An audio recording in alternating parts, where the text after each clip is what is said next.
Hello everyone, now I will show you how to set up your NETGEAR router. And before I start, I would like to remind you that if my video helps you, please support my work. I send half of all donations to animal shelters. All the details are in the description below. So the first thing that you will need to do is to turn on your router. Take the power adapter. Plug one end of the power adapter into an outlet and the other into the router.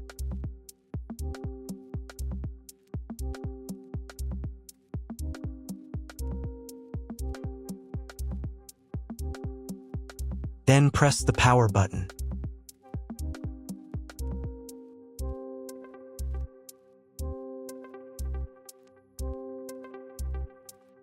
When the router is turned on, the power indicator will be lit. It may take a few minutes for it to completely turn on. Next, plug the cable from your internet service provider or from your modem into a special internet port. Now you need to restore the router to its factory settings. Hold down the reset button on the router for 10 seconds. Wait until the indicator lights on the router start flashing. At times, this button is found inside the router casing to prevent it from being pressed by mistake. In this case, use a slim object to press it down.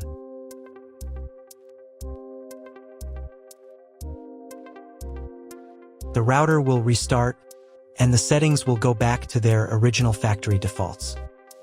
Plug one end of the Ethernet cable provided with the router into one of the LAN ports.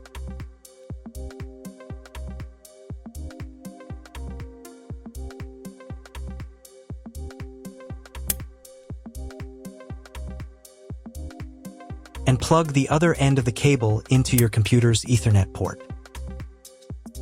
Wait a few minutes for connection. Great, we've connected the router to your computer. Now you will need to set it up. But first, let me show you another way to connect the router if you do not have an Ethernet cable or your computer does not have an Ethernet port. Connect the router to the power adapter and cable from your internet provider. This will enable Wi-Fi. If your router is new and hasn't been set up, your Wi-Fi network will be named after the router. Your router has a unique Wi-Fi network name and password printed on a sticker. Connect to it. Awesome, you've connected to the router. Now let's get it set up.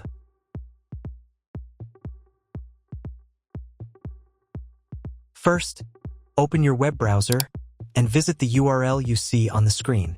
Use the URL bar instead of the search bar. Then click here.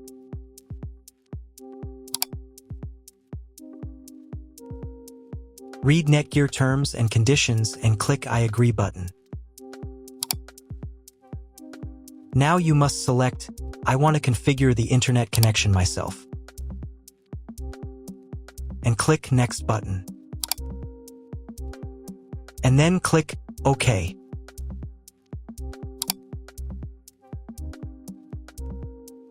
If your router settings do not look like mine, it means that your router has a different firmware. I made a video for every firmware type. You can find all the links in the description down below. So the first thing you need to do is set up a new password. The admin password is used to log in to your router's web interface. Pay attention to the password requirements. Write your new password in the first field and duplicate it in the second field. Then select 2 security questions and write answers for them. You need them just in case you need to reset the admin password in the future. Click Next.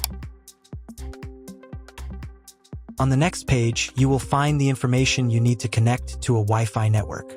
If you want, you can print them out. Click Next button. If the router has not been updated for a long time, the next page may automatically start the firmware update process. I recommend updating the firmware if a newer version is available. It will take about 3 minutes for firmware update. Please do not turn off the power or press the reset button. If the new firmware is not available, just click OK. Then you will be redirected to the NETGEAR's website, where you can register your router. If you want to, you can do it. I'm not going to do that, so I'm just going to close this window. Log in to the router's web interface again if you were logged out of it. Enter the standard username admin and password that you created a few minutes ago. Press Sign In button. In the top right corner, you can change the language of the router's website interface. To get the internet, go to Advanced.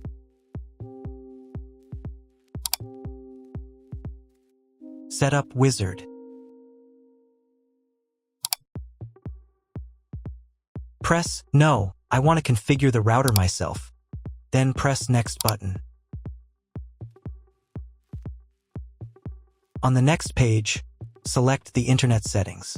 In most cases, there are two options: connection with and without a login. Almost always, your internet connection will not require a login. All the information you need is in your internet provider's contract. If your internet connection does not require login or you do not know whether it does, select No.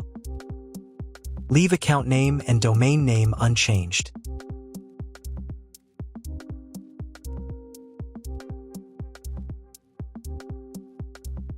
Then in Internet IP address section, choose Get Dynamically from ISP.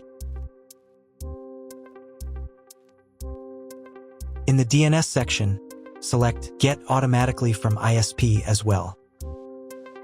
If your internet service provider only allows access to a specific MAC address, you must copy the MAC address of the main computer. If you are unsure of these settings, choose Use Default MAC Address.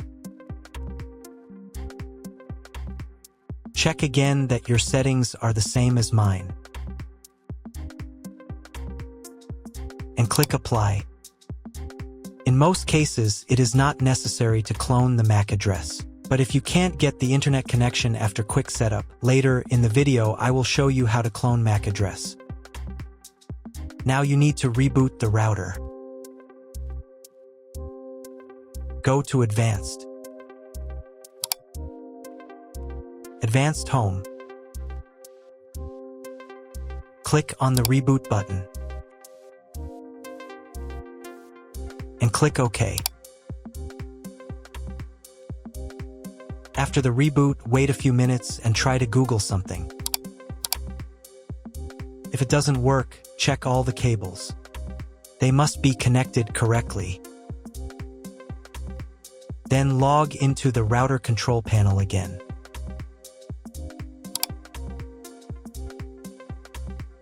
Go to Basic, Internet,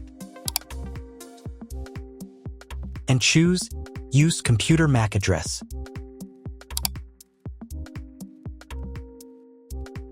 Click Apply button.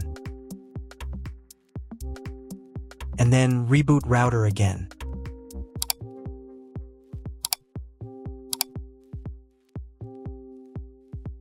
After a few minutes, check your internet connection. That's all. If my video was useful, please support my work. I donate half of all donations to shelters. You can find more details in the description below.